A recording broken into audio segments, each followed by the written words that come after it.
노유진의 100분 토크. 안철수 의원의 탈당 이슈에 온 나라의 관심이 정치에 쏠려 있습니다. 됐고요. 지겹고요. 그래서 오늘 100분 토크는 좀 다른 이야기를 해볼까 합니다. 2년이나 3년 전만 해도 이 주제는 그저 재미있는 이야기였던 것 같은데요. 공상과학 영화 속에나 나올 법한 이런 이야기들인데 이게 벌써 현실이 되어가지고 우리 눈앞에 나타나고 있습니다. 작년부터인가요? 이것 봐라 하는 뉴스들이 계속 쏟아지고 있죠. 그래서 우리 방송에서도 지난해와 올해 계속해가지고 이 주제를 쫓아왔습니다. 바로 지능을 가진 로봇 이야기입니다. 그동안 사람이 아니면 할 수 없을 것이라고 생각했던 일들이 하루가 다르게 로봇의 몫으로 대체되고 있습니다. 로봇이 운전을 하고요. 기사를 쓰고요. 하긴 그전부터 이렇게 로봇처럼 기사 쓰던 분들도 계셨어. 인간의 외로움까지 달리기 시작했는데요. 엄청난 속도로 발전하고 있다는 느낌 다 갖고 계실 겁니다. 이쯤 되면 또 걱정도 들어요. 내 직장은, 내 전공은, 내 장래 희망은 로봇으로부터 과연 안전할까 하는 이런 두려움 가질 수밖에 없는데요. 우리에게 호기심과 불안을 함께 던져주고 있는 지능형 로봇의 등장, 오늘 100분 토크에서 다뤄보겠습니다. 저희와 함께 이야기 나눠주실 게스트는요, 최근 로봇 시대 인간의 일이라는 책을 내신 분입니다. 제목부터 우리 청취자들의 궁금증을 정확히 겨냥했죠. 로봇 시대 인간의 일이라는 책을 내신 한겨레 신문의 구본건 기자님 모셨습니다. 안녕하세요. 네, 안녕하세요. 네, 책 잘 읽었습니다. 네. 네, 에크로스에서 나온 책이죠, 이게? 예, 어크로스요. 예. 어크로스구나. 네. 출판사가 어크로스고요. 예. 언제 나온 책입니까? 이게 한 2주 전? 2주 전쯤이요. 예, 아주 따끈따끈한 책입니다. 예. 먼저 구 기자님 다들 기사를 통해서 아실 텐데 그래도 사람과 디지털 연구소 소개 및 자기 소개도 좀 부탁드립니다. 제가 이제 1990년부터 한겨레 기자 생활을 하고 있는데 작년에 사람과 디지털 연구소라고 하는 걸 한겨레에서 한 부문으로 만들었습니다. 제가 한 2008년부터 IT 혁명, 이른바 스마트폰이 대중화되던 시기부터 이제 IT 쪽을 취재하다가 보니까는 기술적 발전이 되게 빠르고 기술 영향력이 커지고 있는데 어느 순간 제가 이제 그 당시에는 주로 아이폰이 좋냐, 무슨 옴니아폰이 좋냐, 이런 기사를 썼는데 이거를 얼마 추억 속에 하더라고요. 그래서 지금 어느 테레비가 좋느냐, 어느 냉장고가 좋느냐라고 하는 것이 별로 중요하지 않은 것처럼 모든 사람이 그 기술을 쓰게 될 때 진짜 중요해지는 문제는 무엇일까? 이런 문제들이 앞으로 중요해지겠다 생각을 해서 디지털 기술의 영향력이 증가하는 만큼 그것을 제대로 쓸 줄 아는 이른바 사용 능력, 활용 능력, 이해력, 우리 말로 따지면 이제 문해력, 리터러시라고 하는데 이런 게 중요해지겠다. 그래서 그런 거를 조금 다루고자 하는 연구소를 세우게 됐습니다. 그래서 취재 활동 같이 하면서 이런 걸 하는데, 그래서 그런 작업 중에 하나로 디지털 시대에 우리가 무엇을 알아야 되는가, 앞으로 미래는 어떻게 변화하고 있는가, 이런 것들을 주로 다루고 있습니다. 그럼 구본권 소장님이세요? 아무렇게 부르셔도 좋은데 기자가 더 좋죠? 네. 연구원은 몇 명입니까? 저희 2명 있습니다. 네. 연구소에 대한 관심이 경쟁 연구소인가요? 근데 사람과 디지털 연구소가 한겨레 신문사에 이렇게 부서입니다. 부서죠. 제가 사실 우리는 정치인이니까 정치부 기자들을 많이 알게 되는데, 제가 정치부 기자가 아닌 기자가 쓴 기사를 제일 많이 본 게 우리 구본건 기자. 원래 경제부 아니었어요? 2008년, 2009년. 원래 경제부죠. 그러다가 이제 우리 트위터가 시작되고 스마트폰이 그렇죠. 우리나라 와이파이가 이제 뚫리던 그 상황부터는 이제 완전히 우리 제가 노의원께서 가끔 취재용 전화도 좀 드리고 토론회에서 불러주시기도 하고 그러셨어요. 우리 노 대표님이 또 얼리 어댑터잖아요. 뭐든지 빨리 사용해보고. 저희도 비슷한 문제의식에서 동양대다 기술미학 연구소를 만들었는데 저는 4명이거든요. 우리 6명.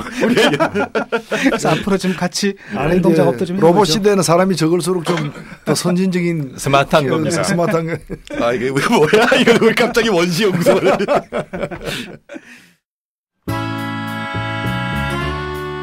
겨울철이 즐겁다. 왜?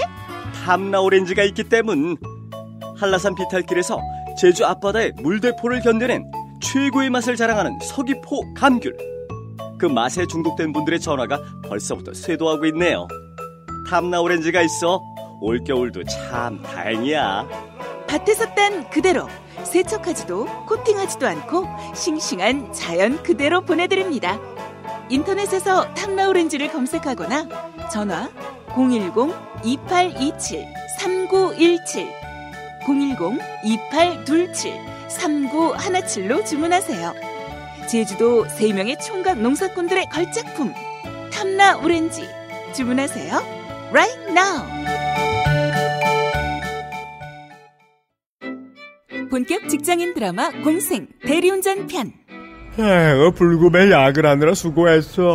그냥 가기 아쉬운데 가볍게 한잔 하시죠. 아니 나 차 가져왔는데. 귀가는 안전하게 착한 콜 대리운전으로 하시면 되니까요. 오 그래. 그 부를 때마다 500원이 기부되는 착한 콜이 있었지. 열심히 일하고 한잔하면서 안전한 귀가에 기부까지 하니 이런 게 공생이지 뭐겠어. 응? 딴지가 기부 내역을 검증한 착한 콜 1800-9998. 대리운전도 믿고 맡기세요. 꽃배달은 1800-9222. 퀵서비스는 1800-9668로 착한 콜 하실 수 있습니다. 정의가 이기는 게 아니라 이기는 게 정의다. 이 지랄 같은 상식을 깨는 건 슈퍼히어로 한두 사람이 할 수 있는 일이 아니다. 우린 결국 서로에게 정의를 부탁해야 하는 존재다. 우리가 돈이 없지 가오가 없냐? 정의? 대한민국이 그런 달달한 곳이 남아있긴 한가? 지금 여러분은 이 물음들의 답을 찾고 있진 않습니까? 손석희 앵커와 장강명 작가가 당신에게 이 책을 추천합니다. 권석천의 정의를 부탁해. 나는 이 책을 지금 처음 손에 쥔 사람들에게 그냥 서문만 읽어보시라고 권하고 싶다. 서문에서 어떤 뭉클함을 함께한 독자라면 그 다음 본문으로 들어가는 것은 내가 권할 필요도 없는 일이다. 정의를 부탁해. 도서출판 동아시아. 네, 그럼 본격적인 토크 시작하겠습니다. 그동안 로봇 이야기는 주로 SF 장르에서 다루어졌죠. 그렇죠. 그러다가 빅데이터 얘기가 나오고 뭐 딥러닝이니 뭐니 인공지능 얘기가 나오더니 지금 로봇 이야기의 장르가 좀 바뀌었습니다. 그래서 최근에 이제 SF에서 이제 정치 경제학의 영역으로 좀 넘어갔어요. 왜냐하면 기본적으로 모든 게 이제 자동화가 되면은 인간이 하던 일을 로봇이 빼앗아 간다는 측면이 있거든요. 그래서 그냥 옛날에 그 텔레비전에서 재밌다, 뭐 또 영화관에서 재밌다라고 하는데 저놈이 지금 문 밖에서 똑똑 두들겨 너 나가 뭐 이런 상황이란 말이죠. 지금 로봇 기술이 어디까지 진화한 겁니까? 지금 지난해 올해부터 그 로봇만이 아니라 이제 인공지능 기술까지 같이 포함을 해야 되는데요. 스티븐 호킹, 빌 게이츠, 테슬라의 일론 머스크 이런 사람들이 인류가 스스로 발명한 인공지능 때문에 멸망할 것이다라고 하는 무슨 허경영류가 말하는 게 아니라 우리가 되게 존중하는 분들이 그런 사실은 이제 진단을 내놓고 있는 상황이니까는요. 한번 살펴볼 필요가 있을 것 같아요. 허경영 씨는 그 참 로봇으로 시뮬레이션하기 참 힘든 분인데. 여기 책에도 나오지만 창의성이 강한 사람은 로봇이 흉내낼 수 없어요. 잘 읽어보셨군요. 그 이제 계기를 제가 몇 가지 말씀을 드릴게요. 1997년에 IBM이 우리가 얼마나 훌륭한 컴퓨터를 갖고 있는가를 보여주기 위해서 체스 인간 챔피언 가리 카스파로프를 꺾는 그 놀라운 성능의 컴퓨터를 등장시킵니다. 그게 딥블루라고 하는 그 체스 세계 챔피언을 꺾은 그 컴퓨터가 나왔습니다. 그리고 나서 2011년 오래 걸렸습니다. 한 14년 걸렸는데 또다시 이번에 IBM에서 왓슨이라고 하는 컴퓨터를 내서 인간 퀴즈왕, 제퍼디 쇼에서 계속해서 전설적인 승률을 자랑하던 인간 퀴즈왕들을 꺾고 우승을 합니다. 사실은 저는 2011년에 IBM 왓슨이 사람보다 더 똑똑한 대답을 내놓는다라고 하는 것이 하나의 결정적인 전기가 됐다라고 생각을 합니다. 이게 무슨 말이냐면은 기계가 사람의 말을 알아듣고 인간 중에서 가장 뛰어난 사람보다도 더 똑똑한 답변을 내놓는다는 전기가 된 거죠. 그리고 지난해 첫 튜링 테스트를 통과한 인공지능, 유진 구스트만이라고 하는 그 인공지능 컴퓨터가 나타난 거죠. 그리고 올해 우리 자랑스럽게 기억하고 있습니다만은 그 나르파 재난구조 로봇 올림픽 대회에서 한국의 카이스트에서 내놓은 휴보가 그 8개 모든 업무를 44분 만에 가장 빨리 완수하고 우승을 한 거죠. 그리고 올해 그 일본에서는 지금 발매될 때마다 난리라고 하는데 페퍼라고 하는 세계 최초의 감정 인식 로봇이 등장해가지고 시판되고 있다라고 하는 현실이 된 거죠. 이야, 이게 지금 보면 이런 거거든요. 하나는 굉장히 논리적이고 이성적인 이런 부분에서 인간을 앞섰고 또 하나 인간처럼 감정을 갖고 있고 그다음 인간이 수행하는 그 역할을 갖다가 들어가서 하는 거잖아요. 그렇죠. 그러니까 이런 것들이 이제 합쳐지면 얼마나 좀 무서워, 약간. 근데 아직은 바둑은 못 이길 것 같아요. 지금 바둑을 그래서 열심히 인공지능 분야에서 가장 그 개발하고 있는 분야입니다. 고지 중에 하나겠죠. 근데 적어도 이게 361 팩토리얼이라서 너무 경우의 수가 많은데다가. 지금 그러면 그 인공지능으로 하는 그 바둑 실력은 이제 현실 세계에서는 뭐 프로 몇 단 정도까지 가요? 아니 그건 전 아직 모르겠어요. 옛날엔 7급이라 그랬는데 지금은 뭐 꽤 많이 올라갔겠죠. 그래도 아직 이세돌한테는 안 될 것 같다는 또 희망 같은. 근데 그 옛날에 그 처음에 이제 바둑 프로그램 나왔을 때 제가 바둑을 잘 못 두거든요. 제 동생 말에 따르면 56급이래요. 근데 그때 56급도 있어. 근데 이렇게 하면은 근데 이기는 방법이 있었거든요. 뭐였냐면은 여기서 두다가 엉뚱한 데도 둬. 그다음 엉뚱한 데도 둬. 그럼 얘가 막 헤매거든. 하면 그렇게 이겼단 말이죠. 근데 지금은 이제 워낙 용량도 늘어나고 아마 결국에는 이기지 않겠어요. 그렇죠. 시간 문제죠. 결국에는 이긴다고 봐요. 이게 이제 영원히 따라잡을 수 없는 영역은 아닌 것 같은데. 그 가스파로프가 그게 이제 두 번째 판에서 이기잖아요. 그때가 이제 무브 36이 돼가지고 36번째 수인데 나중에 이제 이 사람이 수리하는데 그건 인간의 머리에서 나올 수 있는 수가 아니었다 이렇게 수리를 하더라고요. 엄청난 거죠. 예. 그 밖에도 또 뭐 요즘 또 문제가 되는 게 무인차인 것 같아요. 이 책 보니까 되게 재밌더라고요. 뭐냐면은 이제 미래에는 위험해가지고 말이야. 인간한테 운전 같은 위험한 일을 맡길 수는 없다. 네, 사람의 차를 몰면 불법이다. 뭐 이런. 그렇죠, 불법. 예. 그러니까 일론 머스크가 미래에는 사람이 운전을 한다는 것은 얼마나 위험하고 불안한 것이냐. 그래서 인간의 운전이 금지될지 모른다라는 얘기를 이제 내놓았습니다. 그런데 지금 구글이 이 분야에서 가장 앞서고 있는데 구글이 자율주행 자동차를 아직 이제 무인은 아니에요. 무인은 불법이기 때문에 지금 그래서. 그렇게 시험할 수가 없고 사람만 태우는 거죠. 그냥 태우고 운전하지 않는 거죠. 핸들을 안 잡고 있는 건데 구글이 이미 160만 킬로미터를 시험 주행을 했습니다. 거의 무사고고 사고가 나긴 났는데 이거는 딴 사람들이 잘못해가지고 난 사고들입니다. 예를 들면 우리가 노란불로 바뀌고 있는데 사람들은 다 통과하잖아요. 법을 정확하게 지키는 교통신호를 정확하게 지키는 자율주행 자동차는 딱 씁니다. 그러면 뒤에서 빨리 오던 차가 봤죠. 이런 식의 사고들이 대부분입니다. 횡단보도 신호가 파란불로 바뀌기 전까지 아무도 횡단보도가 없어도 차들은 다 지나가지만 이 차는 안 지나가고 있다가 또 받치고. 그러면은 그 방어 운전도 가능합니까? 앞으로 이제 사실은 예를 들면은 제가 질문 드리는 게 빨간불이면 차가 서야 되잖아요. 근데 어떤 경우에는 그때 상황에 빨간불일 때 내가 서지 않고 건너가야 직선으로 주행해야 뒤에 있는 차와의 충돌을 피할 수 있는. 그런데 그렇게 할 경우에 옆에서 오는 차가 없기 때문에 신호 어겨도 되는 상황. 이런 상황에도 그런 판단도 가능합니까? 그거를 바로 오늘 다룰 얘기인데 그렇게 하게 할지. 그렇게 안 하게 할지를 그거는 컴퓨터가 결정할 수 있는 게 아니고요. 정책 인간이 결정하죠. 그렇죠. 바로 우리가 어떻게 프로그램을 할 것인가. 사람이 그걸 결정해야만 되는 거죠. 사실 뭐 100% 무인 자동차는 문제 없어요. 다 쓸 테니까. 모든 것이 다 무인 자동차는 괜찮은데 그렇죠. 인간과 더불어서 이제 하다 보면은 그러니까 인간을 쫓아내야 되는 거야. 그게 가장 그 무인 자동차 문제에서 어려운 문제입니다. 그 한 가지 시스템이 굴러가는 게 아니라 두 가지 시스템을 동시에 굴려야 되는 겁니다. 이른바 이제 믹스드 존이라고 하는데요. 90%가 무인 자동차라고 하더라도 10% 나는 운전이 취미야라고 하는 사람들이 여전히 도로를 달리고 있으면요. 그 사람이 1%건 5%건이라고 하더라도 그 사람들의 도로 주행 조건을 다 고려하고 만족시켜줘야만 되는 거죠. 그렇죠. 엄청나게 복잡한 시스템이 되는 거고 이거를 그 프로그램으로 해결한다는 거는 대단히 어려운 문제입니다. 그러니까 따로 해야 돼. 그런 사람들 저기 해가지고 저 도로 저 외곽에다가 취미용으로 달릴 수 있고. 아마 우리 초경량 비행기처럼 이렇게 따로 90대 10이면 사람이 언제나 이길 거예요. 이 기계의 약점을 이용해서 싹싹 빠져나갈 것 같은데. 지금도 이제 이미 그런 시도가 있는데요. 충돌 방지 기능 장치들을 갖춘 아주 스마트한 차들이 이미 나와 있습니다.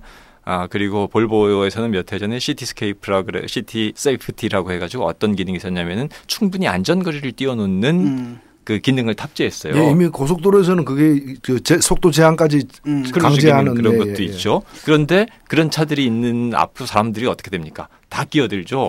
그래서 볼보가 그 기능을 개발했다가 아주 대대적 비난을 받고 점점 느려지니까 점점 속도를 늦춰야 되겠죠. 그렇죠. 그러니까 이 사람들 자꾸 끼어드니까 인간 때문에 사람 때문에 이제 그 기계의 작동 원리를 이해하고 있는 사람들이 그것을 가지고 계속 활용을 하고 써먹고 그걸 놀리는 게이밍을 하는 거죠. 그러면은 기계를 가진 사람만 비싼 자율주행 자동차를 가진 사람만 손해를 보는 거죠. 이런 문제들을 앞으로 어떻게 극복할 것인가. 무인 자동차 되면 그건 좋을 것 같아요. 왜 우리 차 타고 가다가 막히면 이거 버릴 수도 없고 막 그렇잖아요. 그럼 그때 딱 버리고 가버리면 되잖아요. 지가 혼자 알아서 주차장에 와서 있는. 근데 그럴 일이 없는 게 사람이 운전하기 때문에 안전거리가 필요한 거지. 차들이 그렇죠. 기계가 운전한다면 사실 그 차들 사이의 거리도 그렇게 넓을 필요가 없잖아요. 그 자율주행 자동차의 여러 가지 장점 중에 하나가 지금 도로 효율의 몇백 %가 높아진다는 거죠. 안전거리도 필요 없고 그리고 차들이 꽉 열차처럼 그냥 대열을 이루어서 쫙 가도 되고 만약을 대비할 필요가 없는 거죠. 모든 것이 프로그래밍이 되기 때문에. 그런데 가장 중요한 거는 상당 부분 사람과 같이 다녀야 된다는 거죠. 믹스트 존의 시기를 우리가 오래 지나가야지 어떤 방법을 써서 사람이 운전하겠다는 차를 몰아낼 것인가. 그게 앞으로 사실 되게 중요한 과제입니다. 또 하나는 해킹하게 되면. 그렇죠. 이제 해킹하게 되면 테러리스트들이 해킹을 해가지고 그거는 근데 오히려 우리가 다른 모든 영역들도 그런 컴퓨터화 무슨 은행이니 그 원자력 발전소니 뭐 그런 모든 IT를 쓰는 데들은 동일한 문제이기 때문에 이건 꼭 그 자동차에만 한정된 것은 아닙니다. 사실 뭐 테러리스트들이 해가지고 해킹해가지고 폭탄을 딱 싣고 뭐 이렇게 또 폭파시키거나 이럴 수도 있는데 그게 이제 자동차 사고를 일으킨 그 비율을 따져보니까 사람하고 그 기계하고 그 비율이 차이가 나죠. 그러니까 자동차 사고의 90%는 사람의 잘못입니다. 무슨 급발진이니 무슨 뭐 기계가 고장나서 이런 경우는 뭐 거의 사실은 정비불량에 해당하는 영역들이고요. 90%가 인간의 잘못 때문이고 그리고 제가 이제 믹스트 존, 그 두 가지 시스템이 동시에 굴러가는 시간이 되게 오래 갈 수 있다. 근데 그거를 줄일 수 있는 방법도 몇 가지 있습니다. 하나는, 지금 미국에서만 1년에 교통사고 사망자가 3만 명이 넘습니다. 이거를 비용으로 환산하면 엄청난 거죠. 여기에 효율 우선주의, 비용 우선주의 정책을 내세워서 우리가 이렇게 몇백조 날리는 돈을 자율자동차를 들이면 없앨 수 있다라고 해가지고 사람의 운전을 금지시킬 수 있는 거죠. 지금 우리 말 타고 고속도로 주행하겠다 그러면 그 안 되지 않습니까? 그런 식으로 몰아낼 수 있고 다수의 힘을 가지고 또 하나는 두 가지를 동시에 허용을 하는 겁니다. 그 재벌들이 정말 자동차 경주처럼 이렇게 자기가 선수 운전을 할 수 있게 돈 많은 사람이 할 수 있게 그렇게 하기 위해서 이 자율주행 자동차는 사고율이 낮기 때문에 보험료 거의 없다라고 볼 수도 있습니다. 앞으로 차 살 때 그냥 다 거기 퉁 칠 수 있는 거죠. 한꺼번에. 예, 아마 자동차 판매업체는 그렇게 해야지만 또 팔 수 있을 거예요. 보험료를 자동차 회사가 내는 거죠. 사실은. 대신 이제 선수 운전을 하시는 분들 한 달 보험료, 1년 보험료 1,000만 원, 1년 보험료 2,000만 원. 이거 엄청나게 사고가 높기 때문에 이렇게 해서 자율적으로 시장에서 퇴출시킬 수 있는 방법도 있죠. 근데 말이죠. 이 로봇이라는 게 더 잘 아시지만은 이제 그 체코말로 로보타, 이제 노동이란 말이고 이제 인간의 노동을 대신하는 개념으로 먼저 등장을 했고 역시 박식하십니다. 아니 그리고 이 말이 쓰여진 지가 소설 제목으로 나와서 쓰여진 게 이제 거의 100년에 가까워지는 어찌 보면 로봇의 역사는 100년이다라고도 볼 수 있는데 그 동안에 이게 많이 이제 변화하고 발전해 왔는데 그 변화와 발전의 속도나 방향이 애초에 이 말이 생겨났던 그 어원처럼 인간의 노동을 대신해야 될 필요가 있는 절실한 분야부터 먼저 이게 로봇이 발전하는 거 아니겠습니까? 그래서 여기까지 이제 뭐 로봇팔이라거나 뭐 또는 용접하는 로봇이라거나 우리 뭐 머신 기계 그 쇠 깎는 선반도 그것도 일종의 그 로봇이잖아요. 그렇죠. 컴퓨터 수치죠. 근데 저는 이제 그런 점에서 보자면은 지금 이제 무인 자동차가 현재 인간 생활에서 가장 좀 이 변화와 대체가 필요한 부분인가? 예를 들면 우리 지금 그 드론 같은 거 있죠. 특히 이제 미국이 많이 쓰고 있는 무인 공격기. 이거는 굉장히 필요하잖아요. 조종사 생명을 갖다가 아낄 수 있고 굉장히 필요하니까 굉장히 딴 사람은 죽이는데 그러니까 그거 굉장히 필요하다 생각해서 그걸 하는데 일반적으로 무인 자동차가 기술 그 자체의 그 발전을 위해서는 계속해서 추진되겠지만은 현실 세계에서 사람들이 나 도저히 운전하기 싫다. 운전 못하겠다. 누가 다시 대신 운전해다오. 이러면 그수로 술 드신 분인데 그런 경우에는 또 대리운전 기사가 있고. 그러니까 노 대표님은 필요를 생각하시잖아요. 니즈를 생각하지만 그러니까 경제적으로 보면은 그게 굉장한 자동차 회사의 수익을 올릴 수 있다면 자동차 회사는 그쪽으로 인프라를 바꿔 나갈 거예요. 물론. 그래서 그거는 이제 니즈도 있고 이윤 목적도 있고 또 정부가 하듯이 군사적인 목적도 있는 것이 여러 목적이 있는 것인데 그중에서 더 절실한 것 중심으로 먼저 발전하지 않겠느냐. 뭐 그런 차원에서 한번 하여튼 저는 한 5년은 안 탈 것 같아요. 무인 자동차가 다녀도 겁나서 5년은 못 탈 것 같아요. 이걸 대중교통을 더 이용한다거나 대중교통을 이용하는 늘리기 위한 수단으로서 수도 있죠. 난 운전면허 안 따라길 참 잘한 것 같아요. 진짜 운전면허 없어요? 없어요. 비행기 면허는 있고 운전은 지상에서 뭘 몰지 않겠다라는 거예요. 예. 또 그 밖에도 또 자동 번역 그 얘기가 아주 뭐 한 60, 70년대에 한참 얘기가 나왔다가 그동안 쑥 죽었다가 최근에 이제 다시 나와요. 예. 어느 정도까지 와 있습니까 지금? 지금 이제 한국어가 사실은 이 자동 번역에서 별로 이렇게 혜택을 좀 못 받고 있습니다. 가장 큰 문제죠. 예, 우리는 지금 그래도 우리가 그 메신저 서비스 같은 경우에서는 일본어하고는 사실은 번역이라는 과정이 느껴지지 않을 정도로 문자로 서로 소통을 합니다. 한국하고 일본에 있는 사람들이 서로 자국어로 비슷하고 낱말도 비슷한 게 많으니까. 이미 몇 년 전부터 그렇죠. 박지성 축구하면은 일본 네티즌을 반응을 해가지고 번역기로 돌려서 올리고 그랬어요. 그렇죠. 예, 그게 서로 뭐 구조가 비슷한 것들도 있고 또 이렇게 데이터가 많이 쌓이다 보니까 정교해지고 있는 거죠. 그런데 이 인구어, 유럽 쪽에서는 이미 알파벳을 쓰는 언어 쪽에서는 많이 이게 일어나고 있습니다. 그래서 지금 뭐 영어, 스페인어, 영어, 독일어 뭐 이런 데들은 이미 그 실시간 통역 서비스까지도 사실은 가능해지고 있는 상황이거든요. 마이크로소프트 같은 데서 이미 선보인 서비스도 있고, 마이크로소프트에서 이제 스카이프라고 하는 이게 이제 뭐 무료 전화 서비스죠. 화상전화.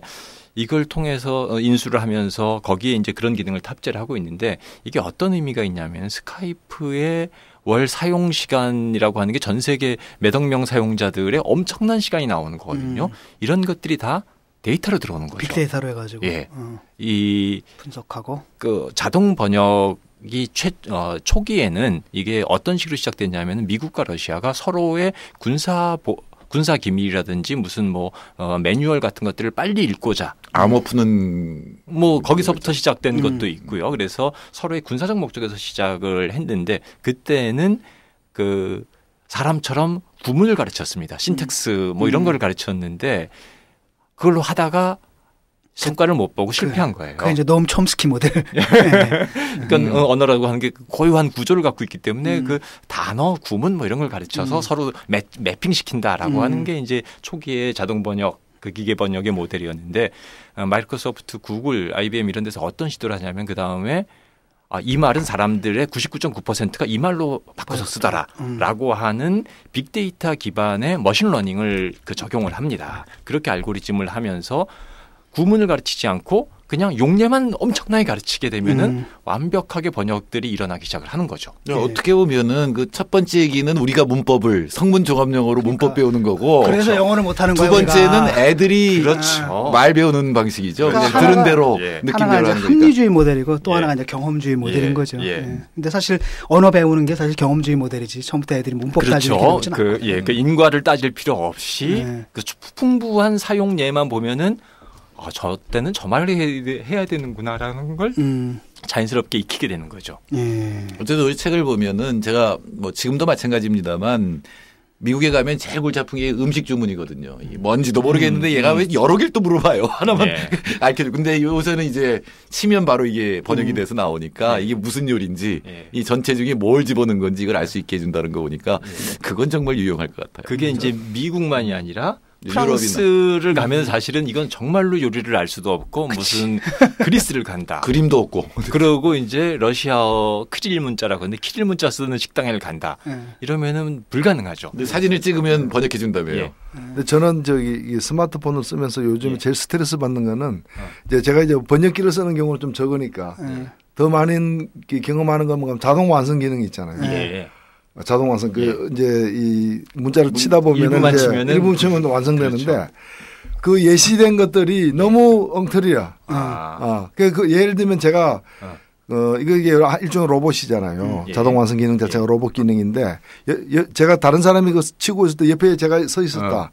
그걸 화면을 바라보고 있었다면 제가 오히려 맞출 수 있는 그 전후 맥락을 봤을 때 지금 글자 몇 개를 치면은 그다음 용어는 이걸 것이다 하는 걸 이제 제가 알 수 있는 것보다 훨씬 지금 기계가 담당하고 있는 그 수준이 너무 못한 거예요. 그러니까 구기자 얘기로는 그건 아직 빅데이터가 형성이 안 돼서 충분한 사례가 입력이 안 됐다라는 거죠. 이게 충분히 입력되면 대체로 맞게 사람들이 쓸만한 말이 튀어나오게 만든다는 거죠. 지금 여기 계신 분들도 혹시 그럴지 모르겠는데 자기 이름을 포털에 검색하면은 연관 검색어로 막 뜨는 별로 원하지 않는 결과들도 막 있어요. 저는 유시민 나와요.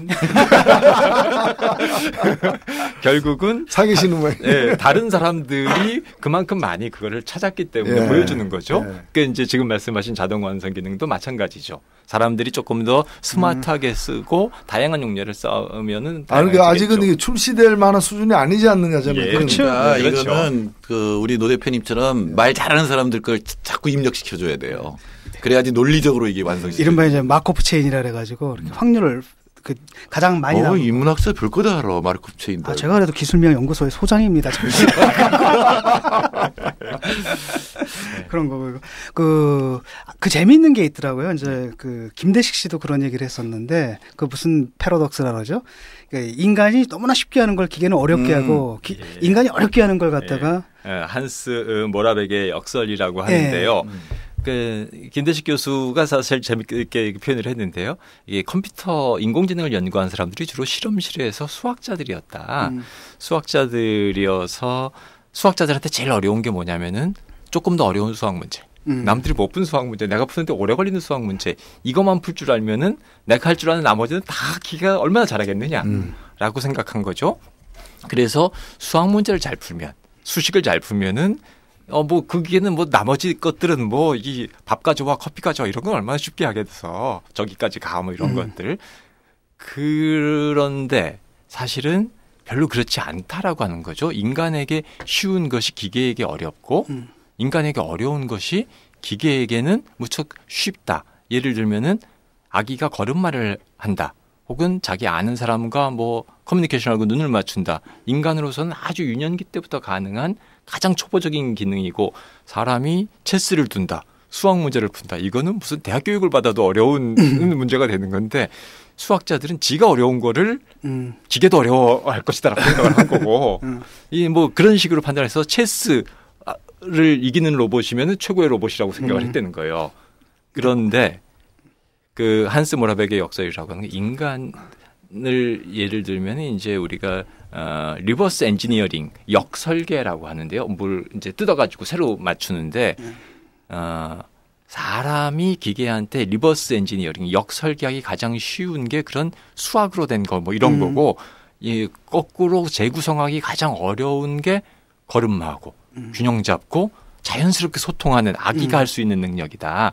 근데 이걸 이제 왜 그러냐라고 이제 설명하는 한스 모라벡이 설명하는 것 중에 하나는 그런 기능들 걸음마하고 균형 잡고 사람과 말하고 소통하는 기능은 인류의 진화 과정 중에서 가장 오랜 기간에 걸쳐서 습득한 능력이고 인간의 이런 인지 능력 중에서도 고도의 인지 능력은 우리가 확립한 지가 우리가 체득한 지가 얼마 안 되는 그런 기능이다. 오히려 역설계기가 가장 쉬운 게 바로 그런 거다라고 하는 겁니다. 그러니까 로봇이 이제 우리는 가다가 이게 뭐 밟았다가 콱 하면 넘어지면 그 다음에 다시 안 넘어지잖아요. 로봇은 또 넘어지고 또 그렇죠. 넘어지고. 이번에 그 나르파 재난구조 로봇 올림픽 그거를 할 때 보면 사람들이 되게 안쓰러워했는데 아니 뭐 걸음마를 못하고 균형을 못 잡고 그 몇 억짜리 기계들이 그냥 픽픽 쓰러지는 거 아닙니까? 그러니까요. 약 땅에 조금만 고르지 못하면 넘어지고. 그렇죠. 그거는 우리 애기들도 하는 건데 이거 세계 최고의 로봇들이 저걸 못해? 체스도 이기고 뭣도 하는데. 최근에 이제 뭐 그런 것까지도 더 처리하는 이제 프로그램들이 다 개발이 되고 있는 거죠. 그게 참 프로그래밍하기 힘든 게 제가 옛날에 카이스트에서 강의를 했잖아요. 재밌었던 건 뭐냐면은 내 강의를 듣고 어려워하는 사람들이 이 학생들이었어요. 수학적 두뇌가 발달하는 사람들. 아니 그러니까 얘네들 이해를 못하는 거예요. 왜냐하면 인문학은 좀 개념이 이렇게 엄밀하진 않잖아요. 그러니까 그게 이해가 안 되나 봐요. 그러니까 진중근 교수는 로봇이 대체 못한다 이거. 근데 나는 대체할 것 같은데. 그랬던 것 같습니다. 그 다음에 또 그 휴머노이드 중에서 그 감정 인식 로봇 있잖아요. 일본 거. 일본 사람들은 왜 그쪽을 만드는 건가요? 외로워서 그런가? 글쎄요. 우리나라 사람들도 이제 앞으로 그렇게 되지 않을까요? 제가 제일 비슷해요. 예, 제가 흥미로웠던 것 중에 허라고 하는 영화, 그녀라는 영화가 있었잖아요. 그걸 보고 한 독신 여성이 저한테 해준 말이 있어요. 선배, 미팅 나가서 센스 없는 남자 만나는 것보다 저 허같이 내 맘 알아두는 사람 있는 게 훨씬 더 편해. 그렇죠. 원래 남녀 관계에서 아낌없이 주는 나무가 어디 있어요. 근데 로봇은 아낌없이 주죠. 예. 언제나 관찰하고. 그러니까 사람이 그만큼 우리가 상대의 감정을 잘 맞춰주고 그 어린 왕자에도 나오지만은 그 여우가 알려주는 얘기가 내가 얼마만큼 그 대상의 시간을 투입했느냐가 바로 그 관계를 만드는 거다라고 그러잖아요. 기계라고 해서 우리가 무슨 유정물이 아닌 무생물한테도 내가 손때 묻으면 그거 나중에 버리기 아까워서 내 무덤에 넣어달라라고까지 하는 거 아니겠습니까? 근데 그 로봇이 4천 몇 명이랑 동시에 연애를 했다면서요? 아니 뭐 그거야. 또 다른 문제. 근데 질투한다니까. 아니 로봇의 정체성을 갖다 어떻게 규정하느냐 문제니까 하드웨어는 하나인데 로봇의 정체성은 소프트웨어인 거야. 이제 각각의. 예, 그거는 아직 우리가 로봇이 커뮤니케이션에 적응하지 못한 인간의 문제일 따름이지 로봇으로서는 왜 멀티플 관계가 불가능하냐라고 생각하겠죠. 아니 그 경우에 따라서는 정치인도 합리적인 판단 못할 때는 로봇보다 못한 경우도 많은 거 아니에요. 로봇이라면 탈당 안 할 텐데. 대부분 못하지 않나요? 아니 로봇이라면 탈당 안 해야 될 때. 지금 근데 알고 있는데 사람은 탈당해버리고. 아니 뭐 우리 안 의원 말고 저기 더 로봇으로 바꾸면 좋을 만한 사람 또 있는데 왜? 아니 뭐 제일 먼저 바꿨던 청와대에 있는 사람 로봇으로 바꿔서 빅데이터 가지고 움직이게 만드는 거예요. 아니 근데 로봇은 예측이 가능합니다. 그렇죠. 네. 그 사람들이 그렇게 예측이 가능한 것이 장점이냐 로봇이 단점이냐 이것도 사실은 앞으로 되게 중요한 문제가 됩니다. 저도 로봇이라면 우리나라에 테러 방지법이 없어서 테러하기 좋은 나라가 됐다는 얘기는 안 하죠. 논리적으로 말이야. 이제는 IS도 우리의 테러 방지법이 없다는 걸 알게 됐잖아. 중동가라는 얘기도 안 하지. 중소기업에 취직하라는 얘기 안 하지. 아까 이제 진 교수님이 이제 왜 그 일본에서 이제 휴머노이드 감정형 로봇이 이제 인기냐.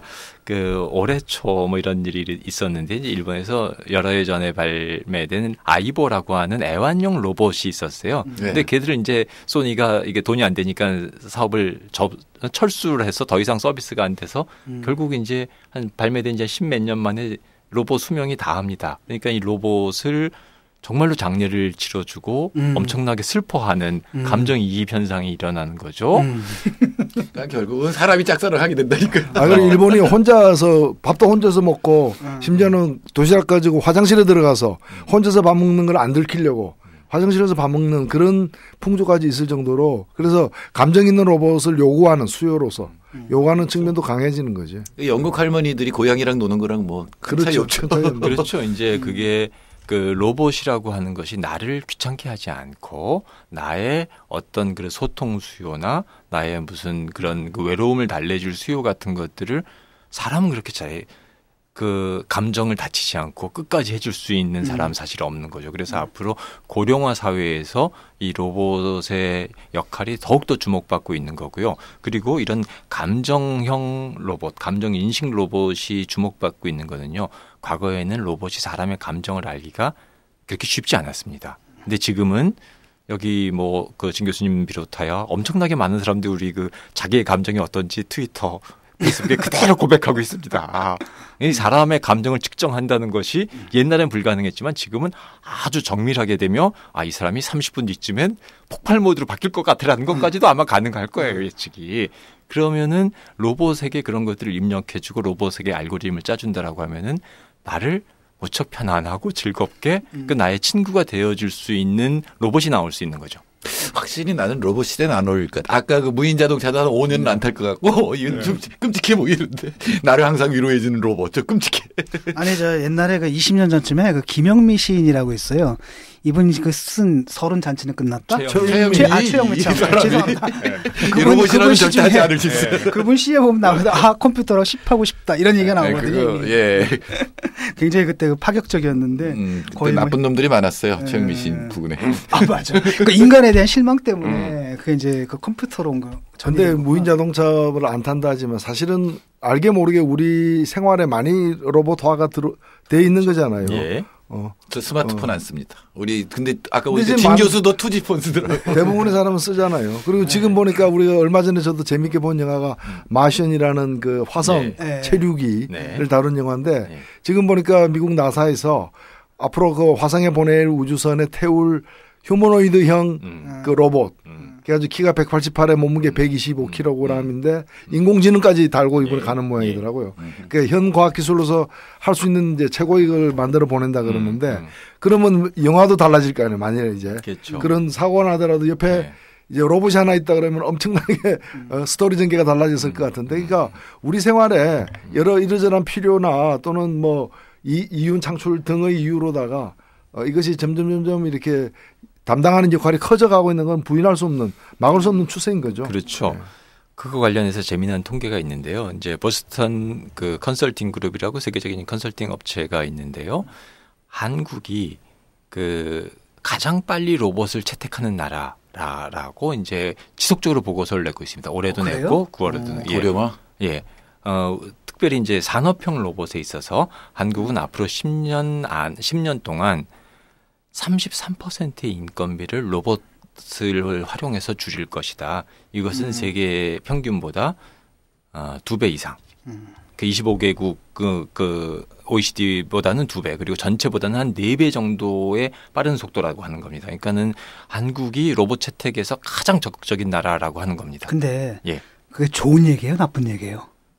그러니까 이게 되게 그 우리가 어떻게 해석해야 되느냐가 그 고민스러운 주제입니다. 그러니까 기술적으로 보면은 우리나라 엄청나게 뭐 생산 단가가 인건비가 33%가 줄어든다라고 하는 얘기죠. 근데 또 다른 한편으로 보면은 그만큼. 한국 사회가 로봇을 이렇게 빨리 채택하는 것은 인간 보기를 모같이 보는 사회이기 때문이다. 이렇게 해석할 수도 있는 거 아니에요? 바로 그렇습니다. 한 4가지 그 보스턴 컨설팅 그룹의 페이퍼에는 한 4가지 그룹 단계로 나오는데요. 한국, 태국, 인도네시아, 중국이 가장 첫 번째 티어 그룹입니다. 가장 적극적으로 로봇을 도입하는 그룹이고요. 마지막에 4번째로 나오는 그룹들이 이른바 선진국 복지국가 스위스, 스칸디나비아국들 이런 데들이 오히려 가장 로봇 산업 로봇을 도입하는데 그 비적극적인 나라들로 구분되고 있습니다.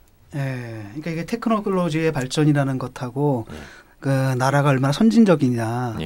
이거하고는 또 다른 문제라는 거죠. 일반적으로는 이때까지는 뭐 선진국이 테크놀로지도 많이 발달하고 그다음에 테크놀로지에 굉장히 친화적이다라고 믿었는데 벌어지는군요. 선진국일수록 인간의 일자리를 더 중시한다라고 해석할 수도 있는 거죠. 일자리도 있겠지만 제가 그걸 안 봐서 확실히 모르겠습니다만 유럽에서 이렇게 정책 도입하는 과정을 보면 얘들은 일어날 변화가 어떤 의미를 가지는지를 끝까지 논의해서 한 10년 걸려요 보통. 사회적 임팩트를 계속 보는 거죠. 쓰레기 봉투 한 달 만에 쓰레기 봉투 도입했거든요. 네덜란드 무지하게 부러워 노르웨이에서 부러워하더라고요. 야 어떻게 너네는 쓰레기 봉투를 그렇게 쉽게 도입하냐.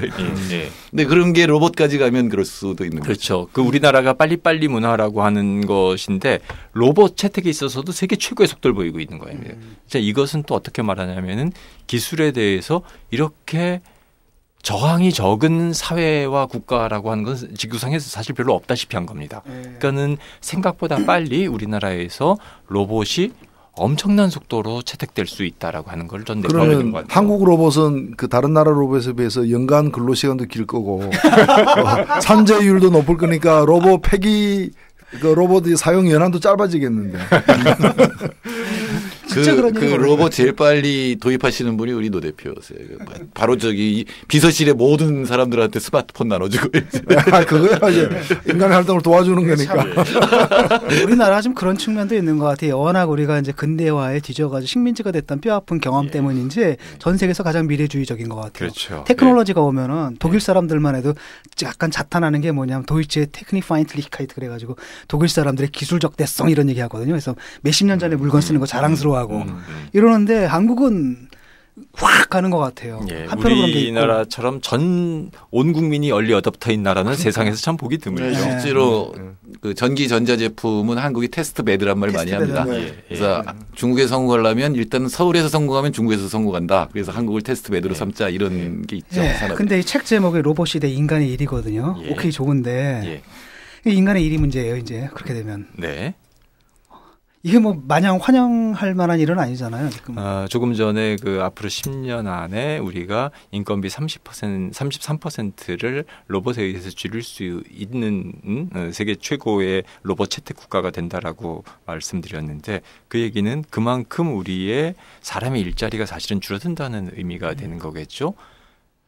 근데 최근에 일어난 이런 이 로봇 인공지능 기술의 발달의 특이성은 뭐냐 하면은요. 혹시 이제 우리가 그 뭐 직장인들 같은 경우에 연말 정산 뭐 이런 걸 한번 해보면은 뭐 신고를 해보면은 학위가 필요할 것 같더라고요. 예, 너무 어려워요. 적당히 해보지. 이제는 기계가 프로그래밍이 다 돼 있어가지고 무척 쉽게 잘 됩니다. 옛날에 어려웠던 것에 비해서. 작년에도 어려웠어. 그럼 이제 세무사가 없어지겠네. 그렇죠. 세무사, 회계사의 일자리는 과거와 같은 방식으로는 존재하지 않는 거죠. 오히려 프로그래밍을 잘 짜는 세계사, 회계사, 세무사 한 팀만 사실은 존재할 수 있는 겁니다. 그런 식으로 과거에는 우리가 산업형 로봇이 있었을 때는 지금도 사실은 대형 공장들은 산업형 로봇을 채택하고 있죠. 뭐 반도체, 디스플레이, 자동차.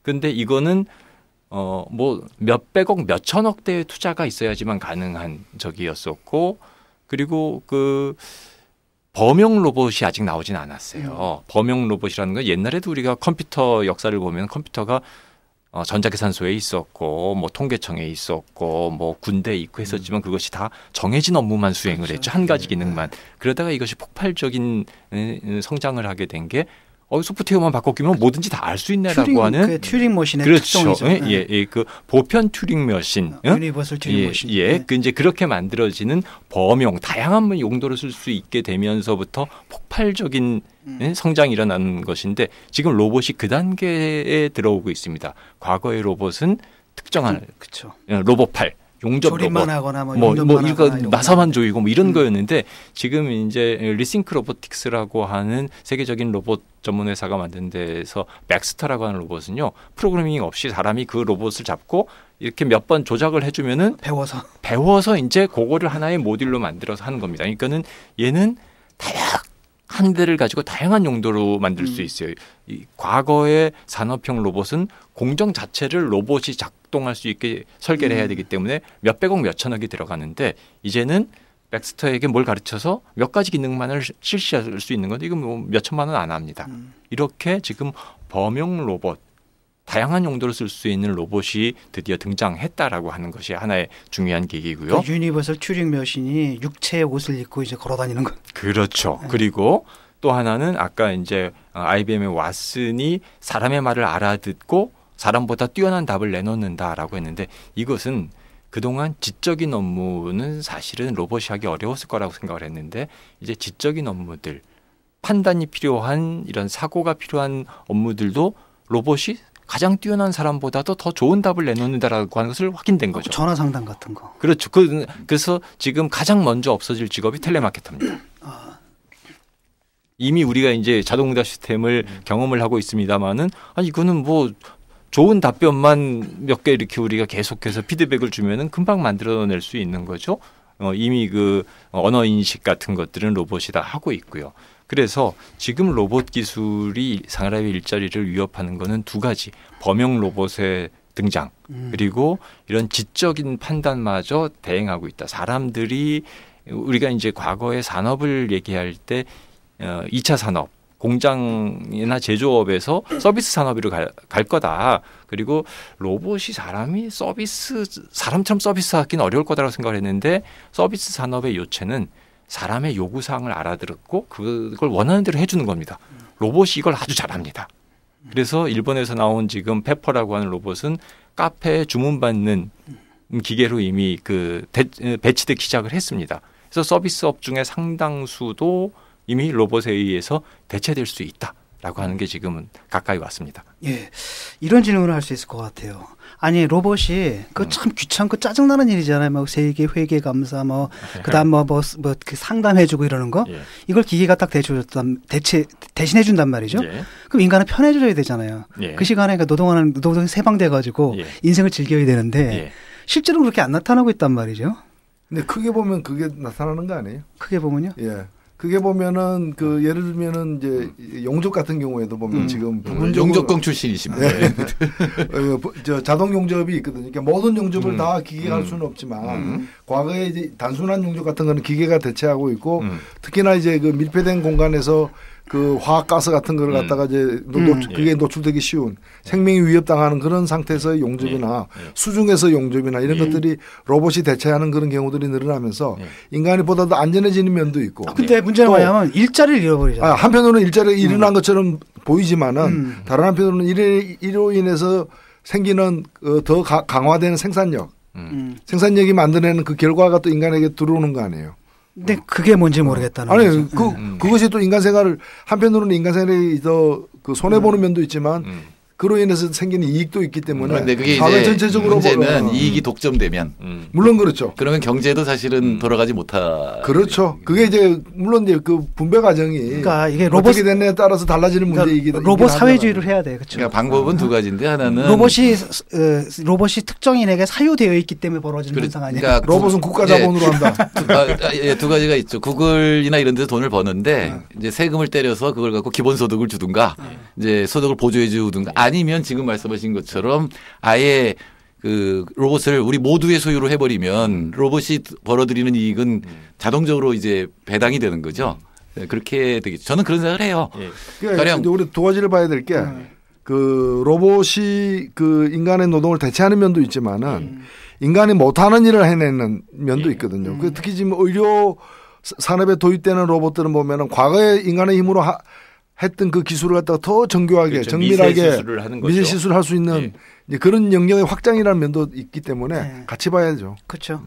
그러면 이제 독점 불평등을 어떻게 막느냐. 근데 이런 문제라는 거죠. 로봇은 계속 발전하는데 로봇이 진화하는 것은 굉장히 엄청난 속도로 가는데 인간의 진화라는 것은 자연적 속도를 뛰어넘을 수가 없잖아요. 그렇죠. 그러니까 격차가 벌어지면서 쉽게 말하면 로봇이 인간이 이제가 했던 일을 한다면은 이제부터 인간은 거기서 더 나가가지고 로봇이 못하는 일을 하게끔 나가야 되는데 그게 대부분의 사람들은 쉽지 않다는 거죠. 그게 사실은 그 어려운 얘기입니다. 이제 러다이트 그 방적기 시대 때부터 기계에 의해서 일자리를 뺏긴 사람들의 행동이 극단화하는 경우가 나타나고 있고 그리고 기술 발달이 사람의 일자리를 뺐느냐 아니면 새로운 일자리를 만드느냐는 무척 그 논란이 심한 적이고 그 무엇이 답이 있다라고 말하기는 사실 어려운데 잘 모르죠. 예, 양쪽 이론이 다 있어요. 그런데 지금 로봇이 일자리를 대체하는 것은 이제껏과는 조금 다를 것이다. 결국은 상당수 작업은 로봇이 할 수밖에 없을 것이고 그리고 사람이 로봇과 도저히 경쟁 상대가 안 될 것이다라고 하는 겁니다. 그러면은 지금들 말씀하신 대로 생산수단이 로봇이 되면은 그 로봇을 설계하고 로봇을 소유한 사람한테 부가 집중되는 거죠. 일자리를 뺏긴 사람들. 그래서 아주 사실은 오래전부터 그 보수적인 경제학자들 뭐 밀턴 프리드먼 뭐 이런 사람들도 기본소득제 이런 것들이 앞으로는 나와야 될 거다라고 얘기를 하는 거란 말이죠. 그 사람들이 그런 얘기를 하는 거예요. 조금 다른데 프리드만은 네거티브 소득세라 그래서 이제 이 가령 기본소득이 $10,000가 평균으로 기준을 설정한다면 $12,000 버는 사람은 $1,000를 내놔요. 그럼 $9,000인 사람한테 주는 거죠. 그래서 아주 똑같이 만드는 건 아니고 이렇게 비스듬하게 이제 만드는 거죠. 그러니까 프리드먼이 무슨 로봇 시대를 생각한 건 아니지만 이렇게 격차가 커지는 사람들 이런 사회에서는 뭔가 소비할 게 있어야지 소비할 자산이 있어야지 세상이 굴러가게 되니까는 지금 로봇 사회가 직면해야 되는 가장 큰 문제는 앞으로 소득이 없어지고 일자리가 없어질 사람들한테 어떻게 이 사람들이 의미 있는 삶을 살 수 있는 수단을 제공할 것이냐. 이 새로운 일자리도 만들어지겠죠. 예를 들면은 로봇 수리공, 뭐 로봇과 놀아주기, 무슨 뭐 애완견을 조금 더 기분 좋게 해주기. 지금 없었던 여러 직업들이 나타나겠지만은 아마 지금 우리가 수행하고 있는 상당수의 직업들은 거의 사라질 확률이 높습니다. 네, 그게 이제 아마도 집에 자녀를 둔 사람들 같은 경우는 많은 생각을 하실 거예요. 왜냐하면 제가 강연을 나가면은 특히 이제 그 여성분들이 그럼 우리 애에 뭘 가르쳐야 돼요. 그렇죠. 이런 얘기를 많이 하거든요. 그러니까 한 30년쯤 생각해 보면 길바닥에 널린 게 속셈 학원이었어요. 근데 요즘 그 속셈 잘하면 미련하다 소리 듣지 똑똑하다 소리 못 듣잖아요. 그 마찬가지로 이제는 이제 인간이 여태까지 했던 일들이었는데 이걸 컴퓨터나 로봇이 대신하게 되면은 인간이 이제 더 다른 방향으로 진화를 해야 되는데 그럼 도대체 그럼 어떤 일자리가 있으며 또 어떤 걸 배워야 되는가 이런 문제 좀 고민해야 될 것 같아요. 놀면 되지. 진 교수님께서 물어보신 거는 저는 주식시장에서 뭐가 뜰 것 같습니까? 라고 쪽집게 종목을 알려달라는 거하고 똑같아요. 아니, 그러니까 실제로 그렇게 질문을 하셔요. 예. 그래서 그거를 답변을 안 하시고 이제 저한테 이제 갖고 오신 것 같은데. 맞습니다. 예. 근데 저는 그런 생각해요. 그러니까 이제 로봇이건 또는 빅데이터건 인간 지식이 쫙 쌓인 거잖아요. 이 책에도 여러 번 반복됐지만 인간은 유전자로만 이 전수한 게 아니라 지식이나 정보를 쌓아서 전수한 거게 쌓여서 지금의 생산력이 있는 건데 아무리 빌 게이츠가 뛰어나도 피타고라스 정리도 사용하고 다 했을 거 아니에요. 그것도 사용료를 내야 될 거 아니에요. 그 인간 지식이 어마어마하게 쌓인 것들에 대해서는 인간의 모두의 자산이기 때문에 그거에 대해서는 사용료를 내든 세금을 내든 해야 되는 거죠. 사실 그렇게 하면 생산력이 발전함에 따라서 사람들이 더 여가 시간도 많아지고 더 행복해지겠죠. 그럼 피타고라스세, 뭐 이런 거 오일러세, 시식세, 뉴턴세. 그러니까 앞으로 자녀 세대가 무엇을 하면은 그 이 로봇으로부터 조금 더 안전할 수 있느냐 이런 저도 이제 사실 그 고민을 많이 했는데요. 거기에서 어떤 직업이 예를 들면 로봇 설계자, 무슨 뭐 컴퓨터 공학자 이렇다고 해서 뭐 다른 것보다는 낫겠죠. 그렇지만 그것이 과연 안전할 수 있느냐. 제가 이제 하나 예를 들면은요. 그 과거에 앞으로 이제 인터넷을 통해서 모든 게 진행된다라고 하면서 2000년대쯤 한국에서 아주 유망했었던 자격 중에 정보 검색 자격증이라는 게 있어요. 정보 검색사. 야후. 예. 그리고 야후의 무슨 웹 서퍼라고 하는 직업. 야, 하루 종일 인터넷 서핑만 하고 글로벌 기업 야후에서 엄청난 대우를 받는데 라고 했었던 시절이 있었어요. 모든 사람들이 선망하던 직업이었는데 구글이 나오면서 완전히 하루아침에 다 날아가 버리는 직업이 돼버리는 거죠. 지금 시점에 우리가 유망할 것을 따진다는 것은 사실은 아무 의미가 없다고 생각을 해요. 기술이 아니 무슨 그 세계적인 통신 회사들 컴퓨터 회사들도 스마트폰이 어떻게 나올지 오늘 같은 세상이 나올 줄 모르고 그런 걸 왜 사람이 쓰겠어. 그런 걸 왜 일반인이 쓰겠어라고 생각하고 다 포기했었거든요. AT&T가 인터넷을 인수하라는 미국 정부의 제안을 거부했을 정도입니다. IBM도 PC 기술이 있었는데도 무시하다가 당했죠. 그렇죠. 네. 그러니까 미래를 예측한다라고 하는 것은 미래에 어떤 기술이 각광받을지는 사실은 저는 예측 불가능한 정말로 쪽집게로 뭘 하나 찍는 건데 거의 대부분 실패할 확률이 높다라고밖에 볼 수 없을 것이고요. 다만 그 지금 말씀하신 것들처럼 인간이 가진 중요한 장점이나 특성 중에 하나가 로봇과 다르다인데 로봇과 달리 인간은 유연성이 있고 그 유연성에서 한 번도 생각해보지 못했던 걸 시도해보는 특성이 있는 거죠.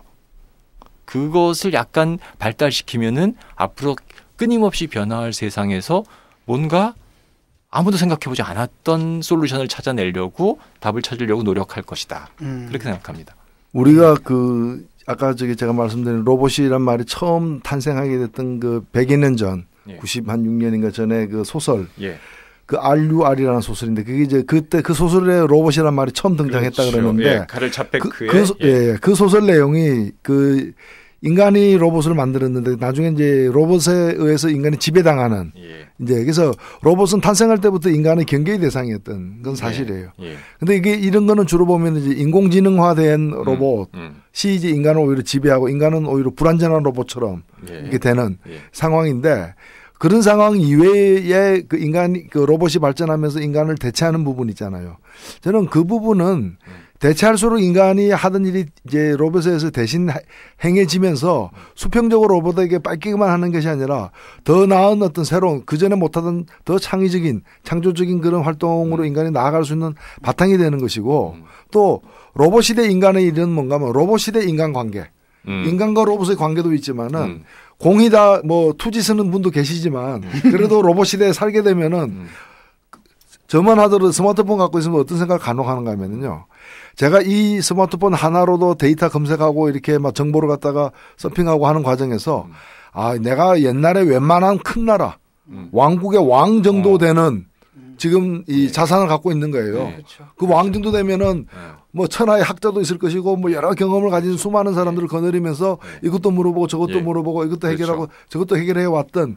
근데 문제는 어딘가면 그래서 제가 이거 하나를 갖고 천년전으로 가면 저는 왕이 될 것 같아요. 무조건 왕이 될 것 같아요. 예. 그런데 문제는 제가 과거로 돌아갈 수는 없고 오늘날 저만 이걸 갖고 있는 게 아니라 대한민국에서 이 스마트폰 갖고 있는 사람이 3천만 명이 넘는다는 두 사람 빼고 다 없어요. 그러니까 이 두 사람 빼고 다 갖고 있으니까 다들 왕국의 왕인 거야. 그러니까 왕들끼리 살고 있는 거야. 옛날하고 비교해 보면은. 그래서 우리는 같은 로봇이 시대라는 어떤 공통된 자산 위에 있다는 점에서 이제 그 로봇 시대에서 적응해서 이제 살아가고 있는 면이 있고 또 하나는 과거에 없던 그런 창의적인 일을 새롭게 할 수 있는 여지가 생긴 거죠. 로봇 때문에. 그래서 긍정적으로 나는 봐도 되지 않나 이런 거. 예, 낙관론 역시 정치가 다. 예, 저도 사실은 낙관론인데 예를 들어 조선시대에 컴바인이 있었다면은 농민들이 할 일 하나도 없었겠죠. 지주들은 컴바인을 찍었었으니까 지가 다 먹겠지만 그렇게 되면 사실 경제도 무너지게 되는 거고 제가 아까 말씀드린 거는 지식 경제로 되면 될수록 사람들 그 의식은 많아질 거예요. 지식이라는 게 공유 자산이지 누가 거기 조금 빌 게이츠가 조금 얹어놓긴 했죠. 그러나 그걸 이유로 해서 모든 걸 가져간다는 건 말이 안 되거든요. 그러니까 인류의 지식에 대한 어떤 소유권 이런 것들이 좀 평등하게 되면 이런 분배 문제가 해결되면 저는 큰 문제는 없을 것 같아요. 또 하나는 인공지능은 분명히 플랫폼 민주화고 이건 굉장히 중요한 문제 같아요. 그러니까 정보를 축적하고 통제하는 쪽을 어떻게 민주적으로 장악하지 못하면은 이건 정말 독재 수단이 될 수도 있고 굉장히 위험할 수도 있다. 제 질문을 조금 지금 바꿔볼게요. 뭐 종목 집어달라고 하니까 제 문제의식이 너무. 아니 제일 안전한데 진중권 교수는 직업이에요. 이건 절대로 로봇이 흉내 뭔데. 그러니까 로봇이 마지막으로 대체할 직업이 그거랬잖아요. 예술가하고 목사님이래잖아요. 근데 그 책을 읽어보니까 그 얘기가 나거든. 저 아주 공감하는 얘기인데 글 쓰는 게 달라졌어요. 그러니까 예를 들어서 옛날에 제가 책을 쓸 때 하고 지금 책을 쓰는 게 달라진 게 지금 저는 책을 갖다 구글로 쓰거든요. 그러니까 뇌가 하나 더 있는 거죠. 외뇌라고 하는 거죠. 그런 식의 마인드를 바꿔야 되지 않느냐. 왜냐하면 제가 수업을 하다가 하면은 애들 어차피 앞에 있는 애들 좀 들어. 뒤에 있는 애들 다 이거 보고 있는 거 알거든. 이거를 배척을 하는 게 아니라 어떻게 하면 이 스마트폰을 갖다 수업으로 끌어들여가지고 하느냐. 그러니까 발상을 바꿔주는 거죠. 그러니까 야 이런 정도의 준비는 좀 필요하지 않는가라는 생각이 애들이 들어서. 키는 순간 진중권 얼굴 교수 얼굴이 탁 나오는 거예요. 아니 그래서 사실은 교재나 교과서를 다 디지털로 해야 돼요. 그래가지고 그 지금 교사 한 명이 감당할 수 없는 그 수많은 내용들, 그 지적 자산들을 갖다가 글로 다 연결시켜가지고 사진을 한 장 봐도 그것이 막 3D뿐만이 아니라 막 수만 가지의 정보가 연결되도록 교과서를 디지털화해야 되는데 제가 출판하는 게 있는 분들도 이런 얘기하니까 어릴 때부터 뭐 종이 펄프를 만져야 되고 막 이런 말씀하시는데 그래서 나는 그거는 그대로 딴 놀이에서 해결하더라도 그러니까 이제 애들 교육 과정에서부터 이걸 그 지금 발달되는 어떤 그 정보 산업 자체를 갖다가 있는 그대로 다 들고 와서 해야 되는데 실제로 보면은 그거는 그대로 오락이나 이런 거 할 때 주로 많이 노출돼 있고 가장 더 중요한 교육에 있어서는 전통 방식으로 지금 계속해서 우리가 배우고 익히고 있다는 거죠. 그러니까 쉽게 말하면 이런 거죠. 옛날에는 자기 뇌 하나였잖아. 고립된 모델인데 지금 뇌가 사실 외장이 되거든요. 그렇죠. 기억도 그냥 불러만 오면 되잖아요. 그러니까 그 하드가 바깥에 있고 근데 프로세서도 의존할 수가 있단 말이에요. 그렇죠. 얼마든지 불러다가 그렇게 해서 이게 공진화하는 이런 형태로 가야지 옛날식 으로 하다 보면은 기계한테 당할 수밖에 없지 않나. 가장 경직된 게 국정교과서가 아니야. 솔직히. 딱 한 판형, 한 버전. 천재적이다. 어디 거기다 연결하냐. 아니 이런 걸 로봇이 못해 잘.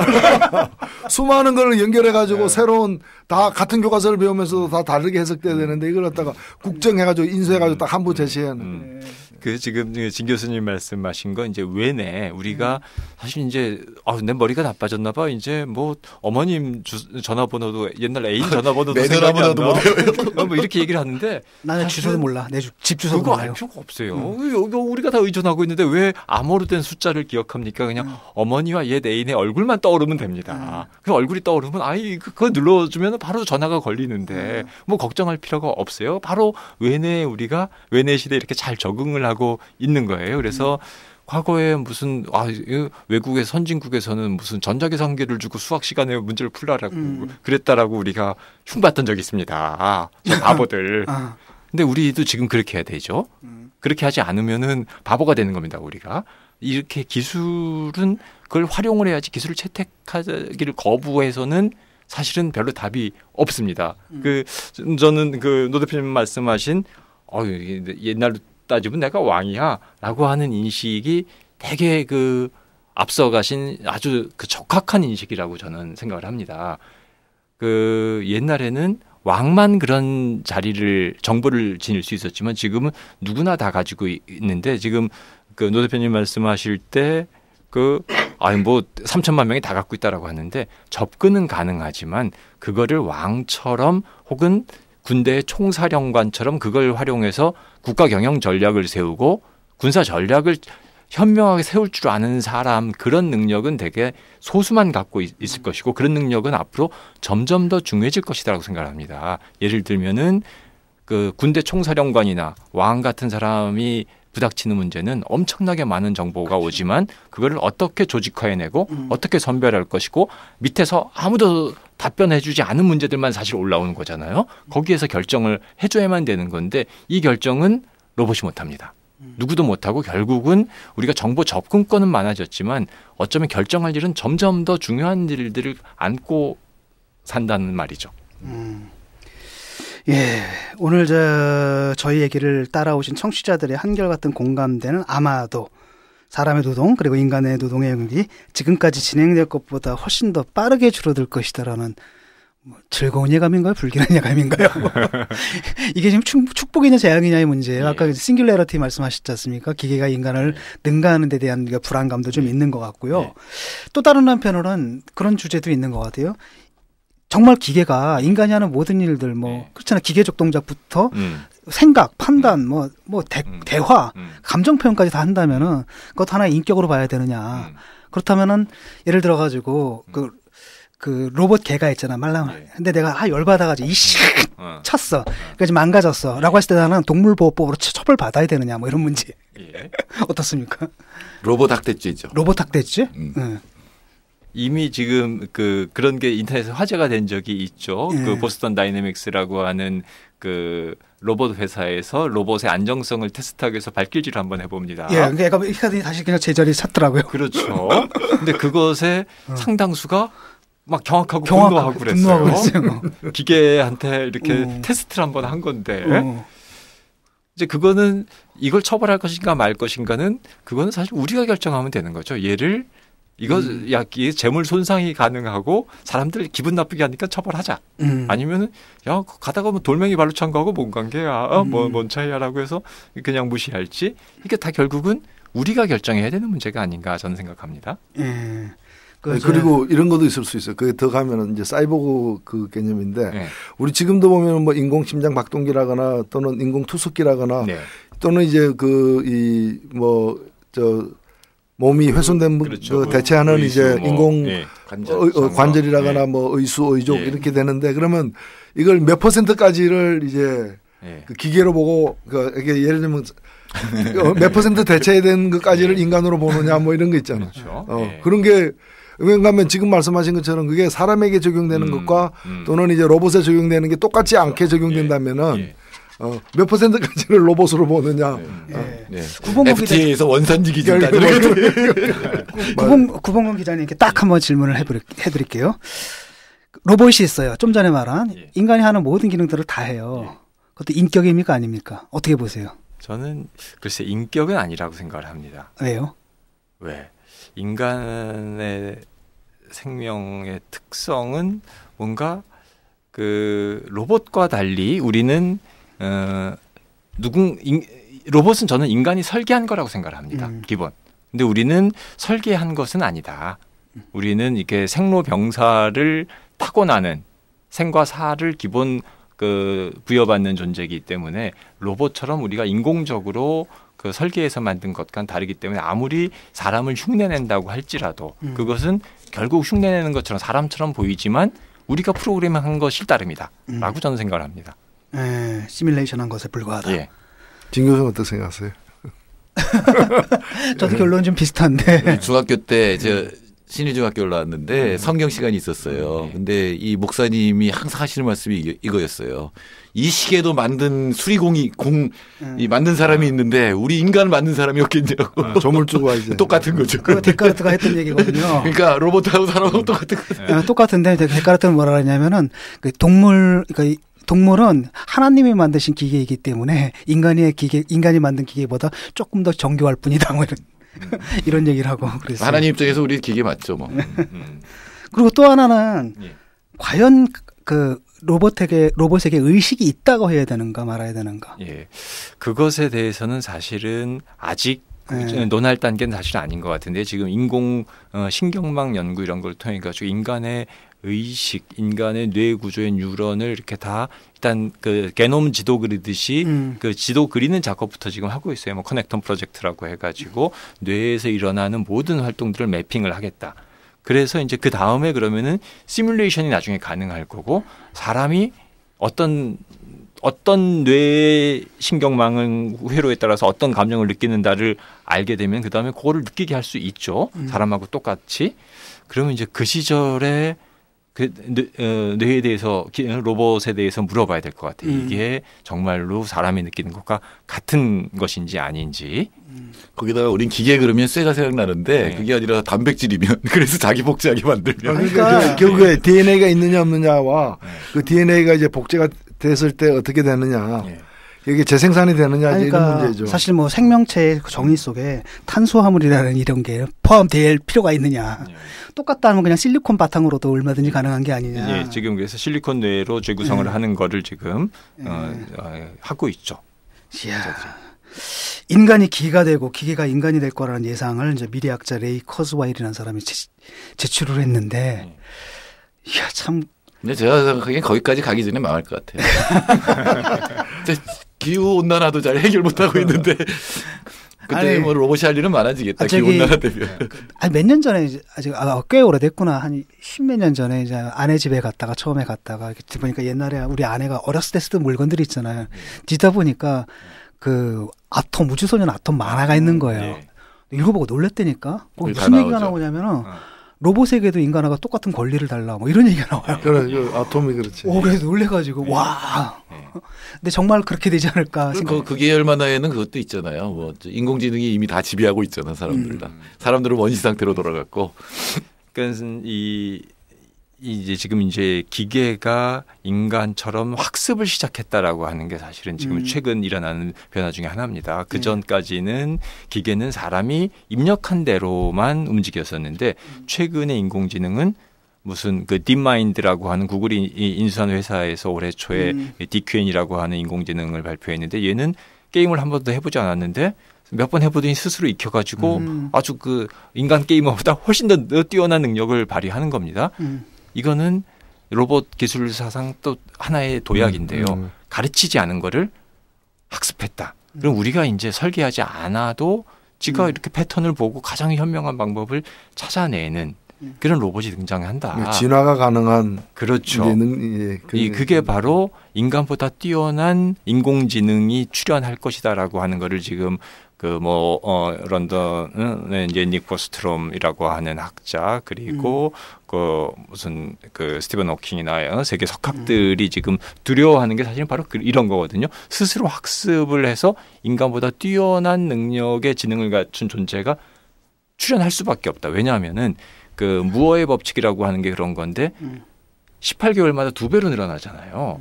그러니까 이게 몇 번만 거듭하면은 지능 폭발이 일어나서 한 번만 할 줄 알면은 그 다음부터는 뭐 일도 아니게 되는 거죠. 그렇죠.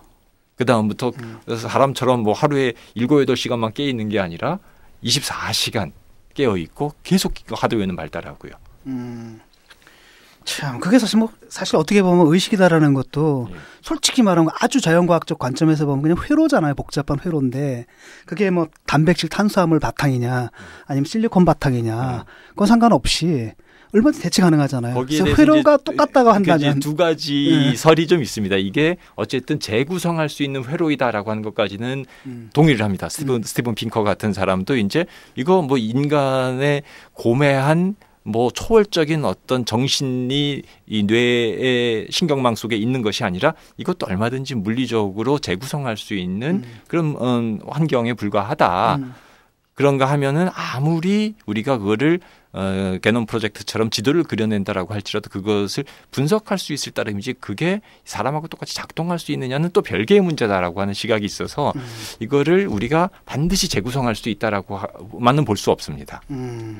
예. 사실은 이제 그 대화를 마칠 때가 됐는데 그 데카르트가 그런 얘기를 해요. 인간은 기계가 아니다. 인간 신체는 기계인데 정신은 기계가 아니다라고 하면서 두 가지 근거를 댑니다. 하나는 뭐냐면은 기계는 기호를 조작할 줄 모른다.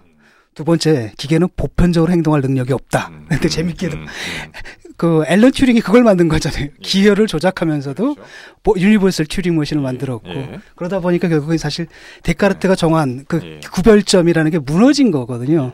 그래서 참 이게 어디까지 갈까 싶은데 어떻겠습니까? 다가오는 미래를 예측하는데 뭐 중요한 뭐 우리가 좀 고려해야 될 이런 것들이 좀 있을까요? 글쎄요. 이제 저는 이 책 그래서 마지막에 그 주로 그 기계가 이 로봇이 우리의 영역을 이렇게 다 대체하기 시작하면 우리는 도대체 뭘 해야 될까라고 하는 게 이제 열 가지 질문에 일관된 문제의식입니다. 그 중에서 마지막으로 그 지난 가을에 그 광화문에 실려 있었던 교보 건물에 이제 광화문 글판에 미국 메리 올리버 시인의 문장이 실려 있었어요. 이 우주가 우리에게 준 두 가지 선물은 사랑하는 힘과 질문하는 능력이다. 이게 시인의 통찰력인데 저는 이게 바로 로봇 시대를 인공지능 시대를 살아갈 가장 핵심적인 우리의 그 자세여야 되지 않을까. 이게 로봇은 사랑할 수 있을까? 혹은 질문할 수 있을까? 라고 하는 질문인데요. 이 사랑이라고 하는 것도 우리가 어떤 결핍을 통해서 느끼는 감정인 거고 질문도 호기심이라고 하는 건데 이것도 지적인 결핍을 통해서 느끼는 것이다. 그런데 인간은 부족하고 결핍된 존재라고 하는 거죠. 근데 우리가 기계를 설계할 때 결핍과 부족을 인간의 그런 단점을 설계하지 않습니다. 모르는 거를 해결하기 위해서 하는 거지 모르라고 혹은 굶주리라고 이렇게 우리가 기계를 설계하지 않기 때문에 이 메리 올리버의 시인의 이 말은 이 사랑하는 능력과 질문하는 힘은 우리를 따뜻하게 해주는 불인 동시에 우리를 태워버리는 불이기도 하다. 라고 아주 멋진 표현을 합니다. 우리가 스스로 자신을 어떻게 할 수 없는 거죠. 이런 결핍 속에서 공감하거나 아니면은 또 무엇이 궁금하거나. 그래서 사실 저는 인간의 이런 결핍과 부족함 이것은 우리가 로봇에게 설계하지 않을 텐데 이것만이 로봇 시대를 살아갈 수 있는 인간의 원초적인 어떤 에너지와 같은 것이다. 저는 이렇게 생각을 합니다. 예. 재밌어요. 근데 왜냐하면은 17세기는 인간을 발명하자는 인간 개념을 휴머니티 개념을 발명하기 위해서 뭘 했냐면 동물과 구별을 했거든요. 근데 지금 보니까 기계랑 구별을 그렇죠. 인간이 무엇인지를 대답하려는 그런 시대가 된 것 같습니다. 예, 오늘 저 구본건 기자 모시고 로봇 그리고 로봇이 가져올 우리 미래 그다음 거기서 우리가 뭘 준비해야 될 것인가까지 아주 심도 깊은 대화를 나눠봤습니다. 오늘 나오셔서 감사합니다. 네, 많이 배웠습니다. 정말 재밌는 주제네요. 마지막으로 책 소개 한 번만 더 할게요. 어크로스에서 나왔고요. 로봇 시대 인간의 일 구본건 기자 지음입니다. 이런 관심 있는 분들 이 책 사셔서 좀 더 깊은 그 로봇 철학이죠. 로봇 철학의 세계로 입문하시기 바랍니다. 오늘 나오셔서 감사합니다. 수고하셨습니다. 네, 고맙습니다. 네, 감사합니다. 건축주의 철학과 개성을 닮은 집을 추구하는 목조주택 전문기업 꿈꾸는 목수가 정치 카페를 후원합니다.